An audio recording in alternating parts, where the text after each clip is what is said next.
చంద్రబాబు నాయుడు గారు ముఖ్యమంత్రి, ఆంధ్రప్రదేశ్ ముఖ్యమంత్రి శ్రీ నారా చంద్రబాబు నాయుడు గారి 75వ జన్మదినం నేను గిరిజనుల మధ్య జరపాలని చెప్పి జరిపించాం. ఆ పేదరికంలో ఉండే గిరిజనులకి మా ప్రభుత్వం అండగా నిలబడదు. వాళ్ళని గుర్తించింది తెలుగుదేశం, ఎన్టీ రామారావు గారు. 30 రూపాయలు ఆయన పెన్షన్ మొదలు పెడితే ఈ 4000లో 2840 రూపాయలు చంద్రబాబు నాయుడు గారు పెంచింది. ఆయన P4, ఆయన పోలవరం రాజధాని, ఆయన ఒక బ్రాండ్.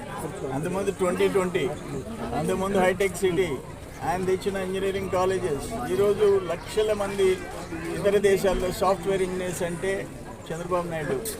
ఆయన గేమ్ చేంజర్. ఆయన దూరదృష్టితో ఆలోచిస్తాడు. ఇప్పుడు 2047 చెప్పినా డెఫినెట్గా దాని ఫలితాలు రాబోయే జనరేషన్స్ అనుభవించి తీరుతాయి. ఈరోజు ఆయన ముఖ్యమంత్రి అయిన తర్వాత వ్యవస్థలన్నీ గాడిలో పడ్డాయి.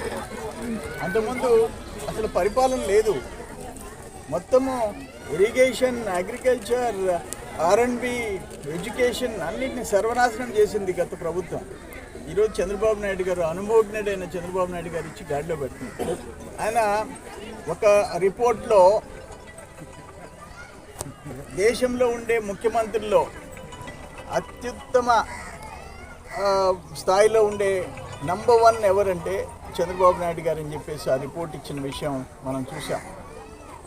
అటువంటి నాయకుడు ఆంధ్రప్రదేశ్కి ముఖ్యమంత్రి కావటం, ఆయనతో కూడా నేను మోర్ దెన్ 40 years నేను పనిచేయటం నా అదృష్టంగా భావిస్తున్నా.